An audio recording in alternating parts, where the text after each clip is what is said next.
নমস্কার বন্ধুরা, ব্রাইট ইলেকট্রনিক্সে আপনাদেরকে স্বাগত জানাই। আজকে দেখুন এক পেয়ার নতুন বক্স ফিটিং চলছে। তো এটা actually pop base, single pop base. তো এখানে ক্যাবিনেটের কোয়ালিটিটা আপনাদেরকে দেখাচ্ছি। তো দেখুন এখানে যে পেন্ট করা আছে, ওয়াটারপ্রুফ পেন্ট করা আছে, স্ক্র্যাচ প্রুফ।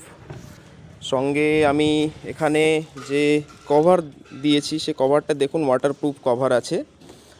ওকে, তো এর মধ্যে কি স্পিকার আছে আপনাদেরকে দেখাই। এর মধ্যে স্পিকার দেয়া হয়েছে, আপনারা দেখতে পাচ্ছেন ক্ল্যারিয়ন কোম্পানির JMKSW 18610 এই মডেলটা দেয়া হয়েছে। 6 ইঞ্চি ভয়েস কয়েলের সঙ্গে। তো 2000 ওয়াটের এটা স্পিকার আছে। তো স্পিকারের কোয়ালিটি আপনারা দেখতে পাচ্ছেন। আর চলুন এই বক্সটা কিছুক্ষণ পর আমি টেস্টিং করে আপনাদেরকে দেখাচ্ছি যে রেসপন্স কেমন আসছে। ওকে।